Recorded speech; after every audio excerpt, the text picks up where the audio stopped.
श्री राधे। जय श्री राम।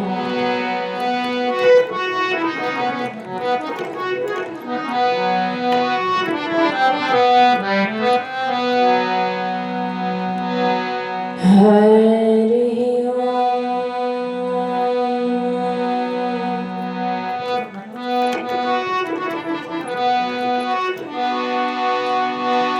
गजाननं भूतगणादिसेवितं कपित्थजम्बो फलचारुभक्षणम् उमासुतं शोकविनाशकारिकं नमामि विघ्नेश्वरपादपङ्कजम्।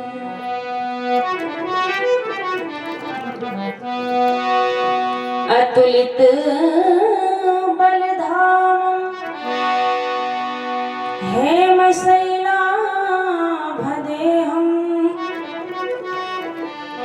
दनुजबन कृशानं ज्ञानिनाग्रगण्यं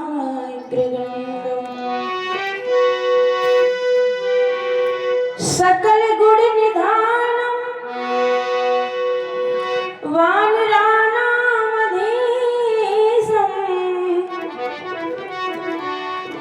रघुवर प्रिय भक्तं वातजातं नमामि। या देवी सर्वभूतेषु शक्तिरूपेण संस्थिता नमस्तस्यै नमस्तस्यै नमस्तस्यै नमो नमः।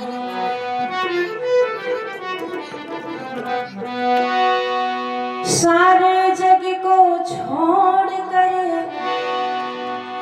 आई तेरे द्वार, ए वृषभानु की लाडली मेरी ओर निहार। जय जय श्री राधा रमण, जय जय नवल किशोर, जय गोपी चित्त चोर प्रभु,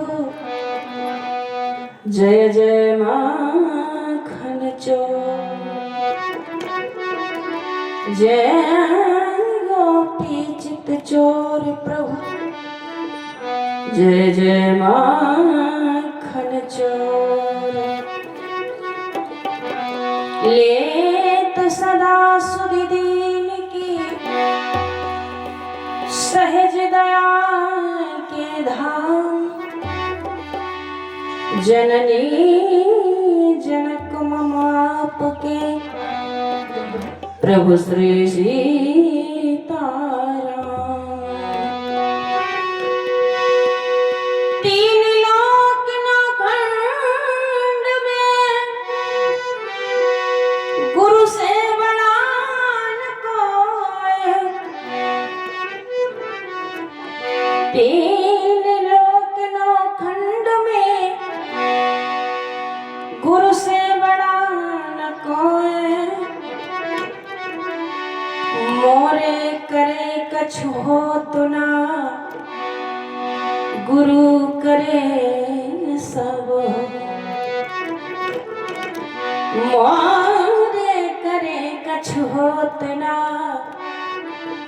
गुरु करे सब। सद्गुरुदेव भगवान की, संत समाज की जय हो, शंकर भगवान की जय हो। जय जय श्री सीताराम। परम पूज्य परमादरणीय सत्य व ज्ञान के स्वरूप साक्षात ब्रह्म स्वरूप ब्रह्मलीन सद्गुरुदेव भगवान के चरणों में कोटि सा नमन करते हुए अनंत कोटि ब्रह्मांड नायक यशोदानंद नंदन पीताम्बरधारी अधरोष्ट पर बंसी विनोद करते हुए आनंद कुंद माधव कुंद भगवान कृष्ण कन्हैया के चरणों में कोटि कोटि सा नमन करते हुए धर्मस्थल पर विराजमान जिनके छत्र छाया में हम आप सब लोग बैठे हुए हैं, ऐसे हमारे भूत भावन शंकर भगवान के चरणों में कोटि सा नमन करते हुए और इस कार्यक्रम के प्रबंधक परम पूज्य ब्रह्मलीन स्वामी जी महाराज, जिनकी प्रतिमा अभी विराजमान है, और परम पूज्य महाराज श्री भी विराजमान है। शरीरस्थ नहीं है लेकिन आत्मस्थ है। कोटि सा नमन करते हुए मंच पर उपस्थित विदुषी बहन सावित्री जी, भैया हमारे श्री चंद्रपाल जी और सम्मानीय भैया गंगा सिंह जी, आदरणीय हमारे भैया नालवादक रामदास जी, इस कार्यक्रम के प्रेरणा स्रोत हमारे श्री महेंद्र भैया जी, व इस कार्यक्रम में सहयोगी सभी ग्रामवासी क्षेत्रवासी, माताएं बहनें भाइयों बुजुर्गों, कानपुर से आए हुए हमारे गुरु भाई, रिटायरमेंट हमारे दरोगा जी, आइए सर्वप्रथम 2 बार प्रभु का नाम, तत्पश्चात जैसे गुरुदेव की कृपा।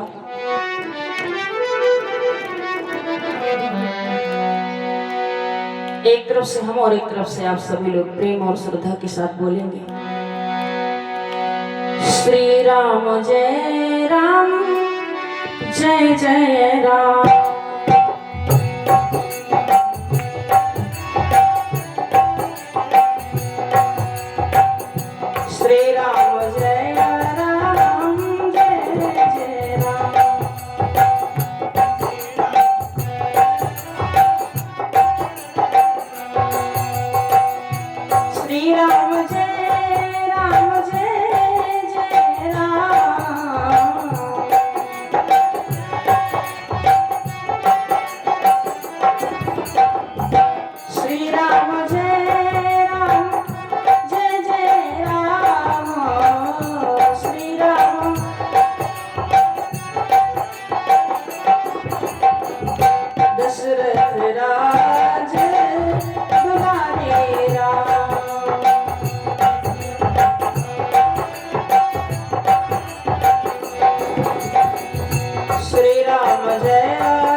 आनंद नहीं आ रहा, कोई ऐसे बैठे हैं, कोई ऐसे बैठे हैं, माताएं भी तालियों से सहयोग करते हुए।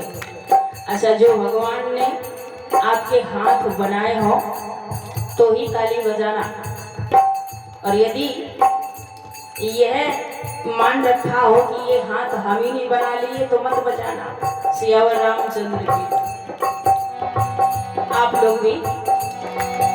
और यदि परमात्मा ने ये सुंदर वाणी दिया है, जिभ्या दिया है, तो भगवान का नाम जरूर बोलना।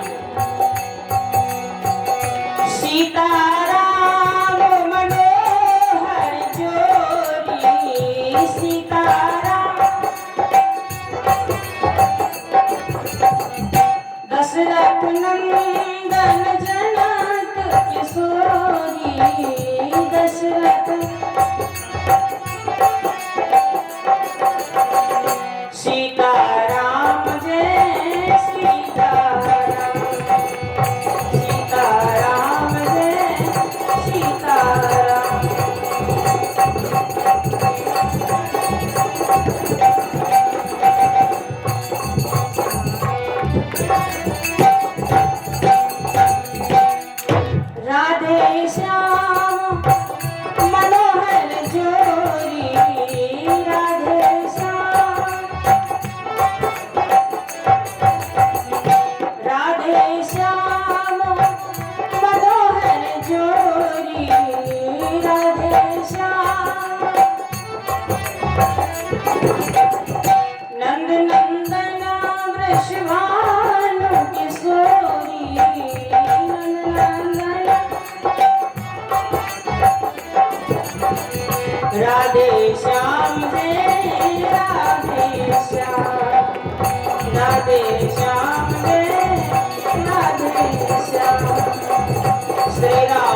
बिहारी लाल की जय हो।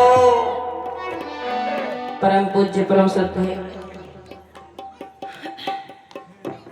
सत्यवा ज्ञान के स्वरूप साक्षात ब्रह्म स्वरूप सदगुरुदेव भगवान के चरणों में कोटि से नमन करते हुए अभी आप लोग श्रवण कर रहे थे पूर्ववक्ता के द्वारा बड़ी सुंदर चर्चा। अच्छा, ये जीवन जो मिला है इसमें कहते हैं कि जब तक हम वास्तविकता को नहीं जानेंगे तब तक हमारा जीवन सार्थक कभी नहीं हो सकता है। कल मैंने बताया था 3 बातें, क्या करना चाहिए, क्या नहीं करना चाहिए और कैसे संसार से विदा होना चाहिए। तो क्या करना चाहिए ये रामायण बता रही है और क्या नहीं करना चाहिए ये महाभारत बता रही है और कैसे हमको विदाई लेना है ये हमारी भागवत जी बता रही है। संसार में हम सुख ढूंढ रहे हैं लेकिन संसार में सुख मिलता क्यों नहीं है? कारण क्या है कि संसार में हम सुख की तलाश में फिरते हैं, सुख मिले लेकिन सुख मिलता क्यों नहीं है? कारण क्या है? क्योंकि संसार में जहां हम सुख ढूंढ रहे हैं वहां सुख का लेश मात्र भी नहीं है। जहां सुख नहीं है वहां सुख ढूंढते हैं और जहां सुख है वहां ढूंढते ही नहीं है। संसार तो दुखों का खजाना है, दुखालयम शाश्वतम। संसार में शाश्वत रूप से दुख ही दुख मिलते हैं, सुख नहीं मिलता। तो बोले सुख कहाँ मिलता है? गोस्वामी जी महाराज कहते हैं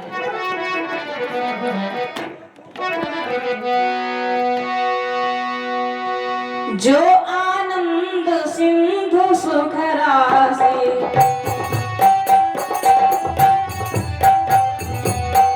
जो आनंद सिंधु सुख राशि, जो आनंद सिंधु सुख राशि, जो आनंद सिंधु सुख राशि, श्री करके त्रैलोक सुपासी।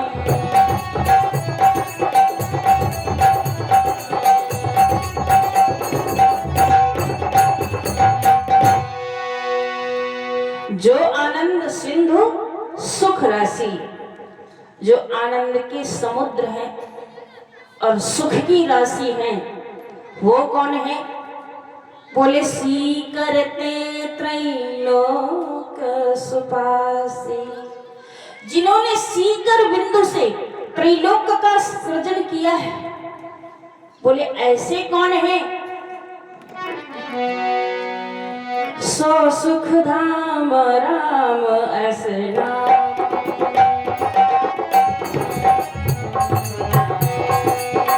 सो सुख धाम राम ऐसे नाम,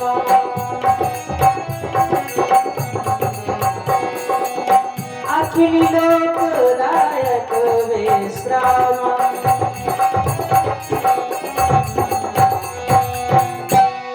वह तो सुख के धाम भगवान श्री राम है, भगवान श्री कृष्ण है। भगवान के चरणों में ही सच्चा सुख मिलेगा। जो सुख के सागर हैं, आनंद के समुद्र हैं, सच्चा सुख सच्चा आनंद प्रभु के चरणों में ही मिल सकता है। भाई ऐसा है ना कि जहां पर औषधि मिलती है वहां पर हम भोजन ढूंढने लगे तो कहाँ मिलेगा? औषधालय में औषधि मिलेगी और भोजनालय में भोजन मिलेगा। जहां हमें भोजन मिलता है भोजनालय में, वहां हम औषधि ढूंढने लग जाएं तो नहीं मिलेगी कि मिल जाएगी। और जहां पर औषधि है हम वहाँ भोजन ढूंढने लग जाएं तो नहीं मिलेगा। औषधालय में औषधि मिलेगी, भोजनालय में भोजन मिलेगा। इसी प्रकार संसार में सुख है नहीं, और संसार में हम सुख ढूंढते हैं तो कहाँ मिलेगा। इसलिए सुख भगवान के चरणों में है। और यदि संसार में ढूंढना है, संसार की दृष्टि से हमें यदि चलना है, तो इस संसार में यदि हमारे जीवन में दुख ही आ जाए तो हमें परमात्मा की याद आ जाएगी। जिसका जीवन दुख से गुजरता है उसको प्रभु की याद जरूर आती है। और संसार का धन दौलत, मकान, मिल्कियत, गाड़ी, बंगले, दुनिया का व्यापार जो हो जाता है ना, तो फिर भगवान की याद नहीं रहती है। किसी कवि ने कितना सुंदर कहा है, क्या हाल कहूँ अपने घर का।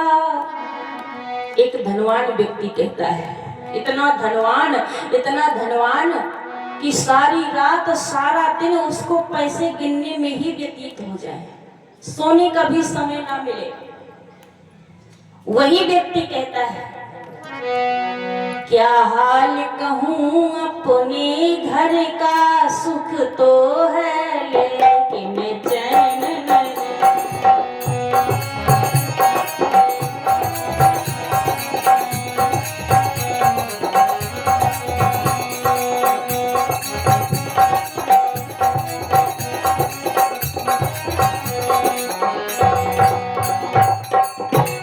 अपने घर का हाल में क्या कहूँ, लगता तो है कि मेरे पास बहुत पैसा है, मैं बहुत धनवान हूँ, लेकिन एक मिनट की भी चैन नहीं है।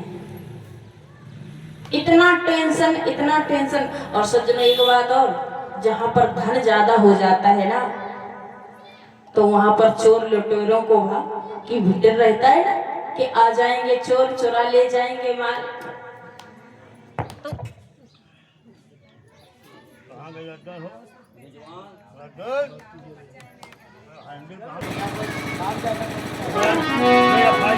बोलो श्यामपति रामचंद्र जी की जय, वृंदावन बिहारी लाल की जय। तो डर रहता है कि हमारे पास इतना ज्यादा पैसा है, धन है, कहीं चोर लुटेरा ना लूट ले जाए, तो कितनी बड़ी टेंशन रहती है। वही तो है चैन है। पैसा होते हुए भी एक मिनट की चैन नहीं मिलती तो क्या सुख है, कुछ नहीं सुख। संसार में रह करके यदि हम दुख ही ढूंढ ले, हमारे जीवन में दुख ही आ जाए, गरीबी आ जाए, तो भगवान की याद अवश्य आती है। देखो ऐसा ही एक प्रसंग हम आपको सुनाने जा रहे हैं। जिस समय महाराज द्रौपदी के 5 पुत्रों को युधिष्ठिर जी ने, वो अश्वत्थामा ने मार दिया। कौरव और पांडवों में जब घमासान युद्ध हुआ था, अंतिम युद्ध हुआ था किसका? दुर्योधन और भीमसेन का। दुर्योधन ने, भीमसेन ने अपनी विशाल गदा के द्वारा दुर्योधन की जंघा को तोड़ दिया। और जिस समय जंघा को तोड़ दिया, रणभूमि क्षेत्र में पड़ा था दुर्योधन, कराह रहा था, अंतिम सांसें ले रहा था।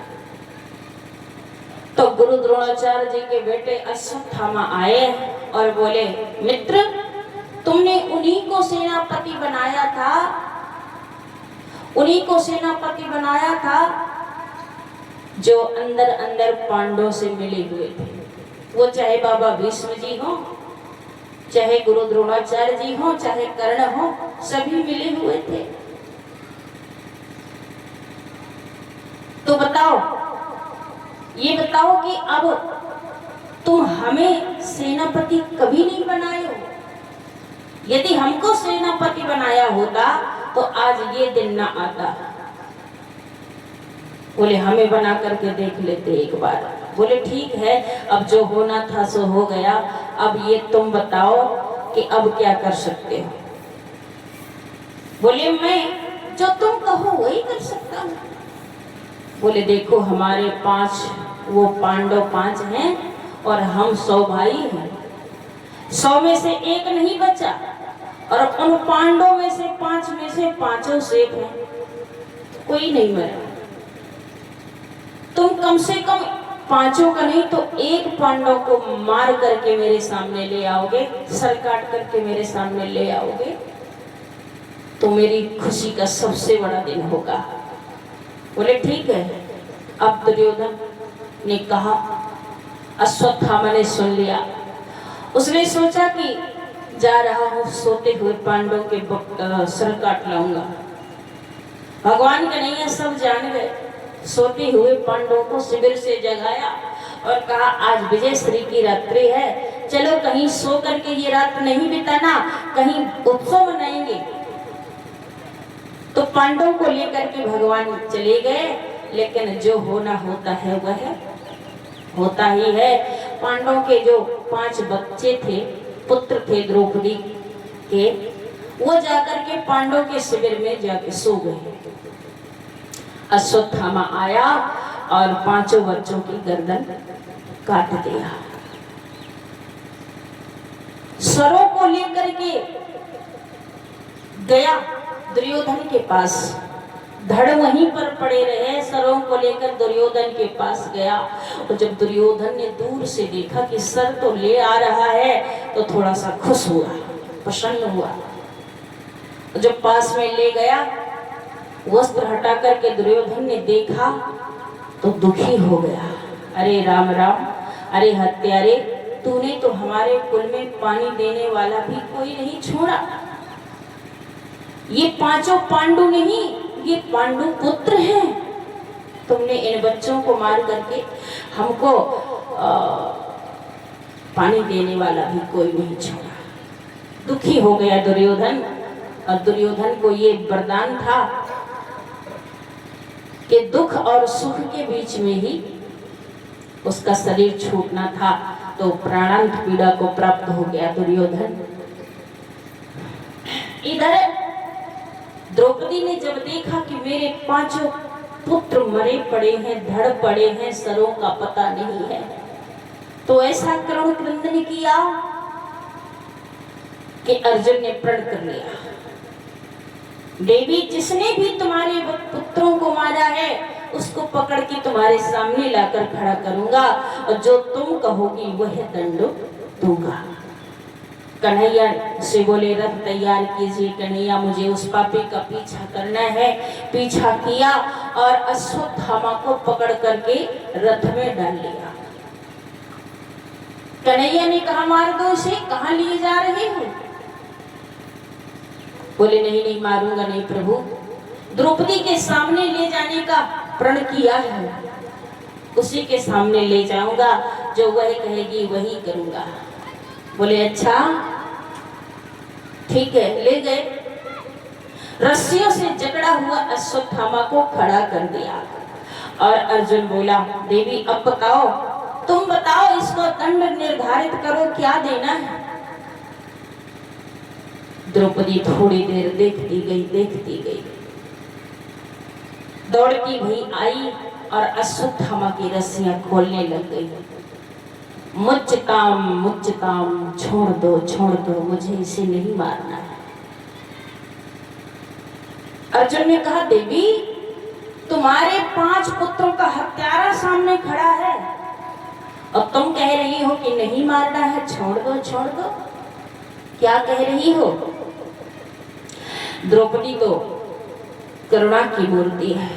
द्रौपदी ने कहा पुत्र की मृत्यु पर जो कष्ट होता है माँ को, इस समय मैं अनुभव कर रही हूँ, इसलिए मैं नहीं चाहती कि किसी माँ को फिर से रोना पड़े।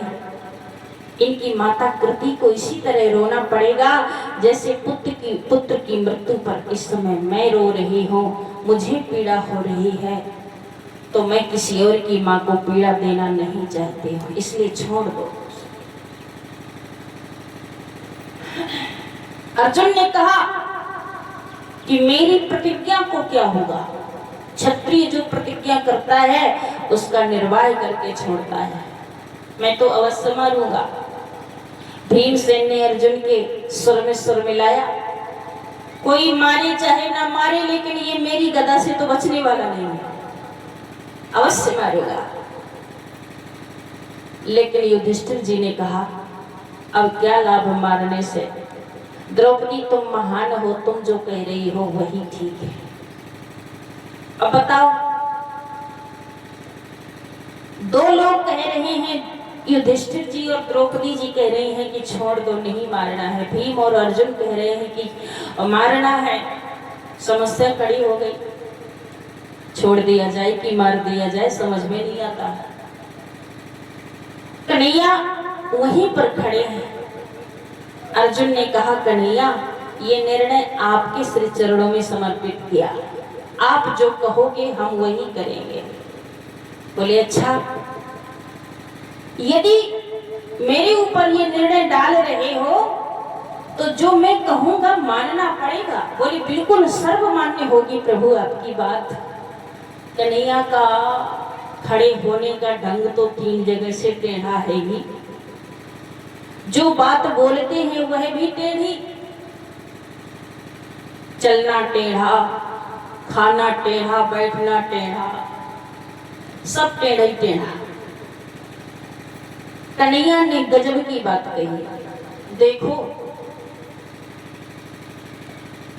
ये जो गुरुपुत्र है सुधामा, ये ब्राह्मण है, और ब्राह्मण कितना भी पापाचारी अन्यायी क्यों ना हो, उसे मारना नहीं चाहिए। पहली बात कन्हैया ने कही। और दूसरी बात कहा कि पापाचारी अन्यायी XYZ कोई भी हो, उसे छोड़ना भी नहीं चाहिए। अब बता, हो गई ना टेढ़ी बात। XYZ कोई भी हो, उसमें ब्राह्मण भी आ गया, गुरुपुत्र भी आ गया, उसे छोड़ना नहीं चाहिए।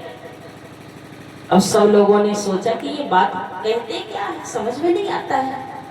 तीसरी बात भी कही, दुर्योधन वो अर्जुन, तुमने प्रतिज्ञा की है, तुम क्षत्रिय हो, क्षत्रिय जो प्रतिज्ञा करता है उसका निर्वाह करता है, इसलिए इसे तुरंत मारो, क्योंकि तुमने मारने की प्रतिज्ञा की है।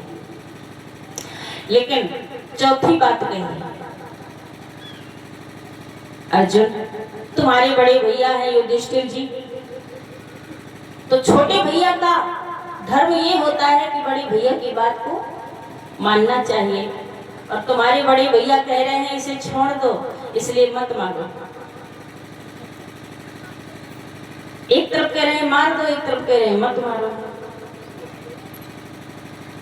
और पांचवी बात कही कि यदि राजा होता है, और राजा के लिए भाई प्रजा कोई भी हो एक समान होता है, सबको राजा अपनी प्रजा के बराबर देखता है। तो तुम्हारे राजा भी हैं युधिष्ठिर जी, एक तरफ भाई भी हैं और एक तरफ राजा भी हैं, इसलिए इनकी बात को राजा की दृष्टि से यदि देखोगे तो भी इनकी बात को मानना पड़ेगा। इसलिए ये कह रहे हैं कि मत मारो, इसलिए तुम मत मारो।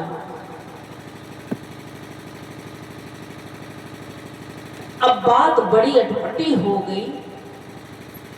अर्जुन थोड़ी देर सुन करके सहम गए, विचार करते रहे कि आखिर क्यों ऐसा बोल रहे हैं।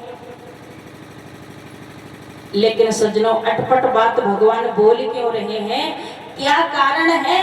क्योंकि देखो, अर्जुन के भगवान से कई रिश्ते हैं, न जाने कितने रिश्ते हैं भगवान के। अर्जुन और कृष्ण कन्हैया मामा बुआ के हैं, भाई भाई हो गए। कृष्ण कन्हैया की बहन सुभद्रा का विवाह अर्जुन से हुआ है, इसलिए साले और बहनोई भी हैं। जब मन माना तो सचिव बना करके घर गृहस्थी का परामर्श ले लिया अर्जुन ने, इसलिए भगवान सचिव भी हैं। और जब मन मानता है तो कहते हैं कि प्रभु संदेश लेकर के चले जाओ, तो भगवान अर्जुन के शांति दूत भी हैं संदेश वाहक, शांति दूत भी है। और सबसे बड़ा एक रिश्ता है गुरु और शिष्य का। भगवान ने महाभारत के युद्ध में गीता का ज्ञान दिया है अर्जुन को, इसलिए गुरु और शिष्य भी हैं। भगवान ने अर्जुन का रथ हाँका है, इसलिए रथी और सारथी भी हैं। इतने सारे रिश्ते हैं कन्हैया से अर्जुन के। तो सबसे बड़ा रिश्ता गुरु और शिष्य का है। तो जो गुरु होते हैं वो अपने शिष्य की परीक्षा लेते हैं कि मेरा शिष्य पारंगत है कि नहीं, इसलिए अटपट बात बोल रहे हैं। अब अर्जुन थोड़ी देर तो सुनते रहे और विचार करते रहे, और थोड़ी देर के बाद में बोले, बस बस कन्हैया अब मत बोलिए, मैं समझ गया हूँ कि क्या कहना चाहते आप। कन्हैया ने कहा समझ गए हो? बोले हाँ। तो बोले कर चलो जो समझ गए हो। अब दुर्योधन समझ गए कि बात कहे क्या रहे हैं, और अश्वत्थामा के सर पर जो मुकुट रखा है उसको निकाल लिया और अश्वत्थामा को धक्का देकर के समाज से बाहर कर दिया दुर्योधन, वो अर्जुन ने। तो मरा भी नहीं और मर भी गया। अच्छा, समाज में किसी सम्मानित व्यक्ति का अपमान कर दिया जाए तो मरने से ज्यादा उसे कष्ट होता है कि नहीं? यदि उसे मृत्यु दंड दे दिया जाएगा तो वो एक ही बार मरेगा, लेकिन यदि उसको अपमानित कर दिया जाएगा तो जिंदगी भर वो जब जब अपमान याद आएगा तब तब वो मरता ही रहेगा। तो शरीर से मरा भी नहीं, अपमानित हो गया तो मरने के बराबर हो गया। भगवान ताली बजा करके हंसे, जय हो अर्जुन। यही तो मैं चाह रहा था। छोड़ दिया अपमानित करके। अश्वत्थामा ने सोचा कि इन पांडवों ने भरी समाज में मेरा अपमान किया है, इन पांडवों ने भरी समाज में मेरा अपमान किया, और मैं भी ब्राह्मण का पुत्र नहीं जो इनके वंश में एक भी पानी देने वाला छोड़ दूं, एक भी वंशधर छोड़ दूं। 5 पुत्रों के सर तो मैंने काट ही दिया है, लेकिन एक दिया डिमडिमा रहा है। बोले वो कौन है? अर्जुन के पुत्र अश्वत्थामा की भार्या उत्तरा कुमारी के गर्भ में एक बच्चा पल रहा था, जो अभिमन्यु 15 वर्ष की अवस्था में महाभारत के युद्ध में मारे जा चुके थे। उनकी पत्नी उत्तरा कुमारी गर्भवती थी। उसने सोचा कि मैं इसे भी नहीं छोड़ूंगा, यदि इसने जन्म ले लिया तो कौरव और पांडव में ये एक वंशधर बच जाएगा, तो मैं इसे भी मार डालूंगा। तो अश्वत्थामा ने ब्रह्मास्त्र चला दिया। जो ब्रह्मास्त्र सामने आया, उत्तरा कुमारी ने देखा भगवान जाना चाहते हैं। उसी समय भगवान जा रहे हैं और सब लोग विदाई करने के लिए बाहर आ गए हैं। भगवान ने एक चरण रथ पर रख लिया है, एक हाथ से रथ की ध्वजा पकड़ रखी है। हस्तिनापुरवासी भगवान को प्रणाम कर रहे हैं, तो दाहिने हाथ से भगवान सबको आशीर्वाद दे रहे हैं। उसी वक्त अश्वत्थामा ने ब्रह्मास्त्र चला दिया और ब्रह्मास्त्र उत्तरा कुमारी की ओर आया। उत्तरा कुमारी ने देखा तो एकदम से बोली, पाहि पाहि महायोगिन देव देव जगतपते नान्यं तद्भयं पश्यं यत्र मृत्युः परस्परम्। हे कन्हैया, हे श्याम सुंदर, रक्षा करो, पाहि माम प्रभु पाहि माम। आवाज लगाई। अब कोई ना सहारा बिन तेरे। उत्तरा कुमारी पुकार लगा रही है भगवान को। अब कोई ना सहारा बिन तेरे, घनश्याम समरिया में अब कोई न सहारा बिन तेरे, घनश्याम समरिया मेरे।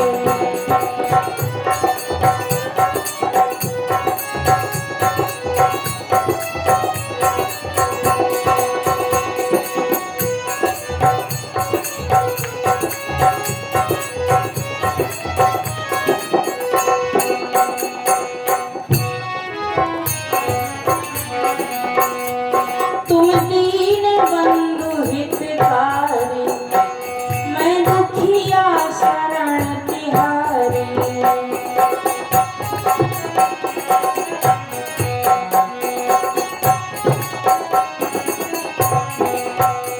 तुम दीन बंधु हितकारी, मैं दुखिया शरण तिहारी। दुख दूर करो प्रभु मेरे, दुख दूर करो प्रभु मेरे, घनश्याम समरिया मेरे। मेरा कोई न सहारा बिन तेरे, घनश्याम समरिया मेरे।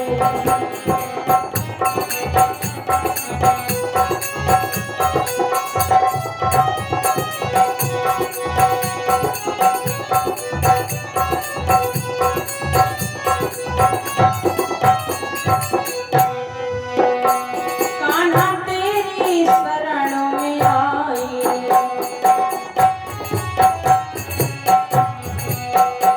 आगे चरणों में शीश झुकाई।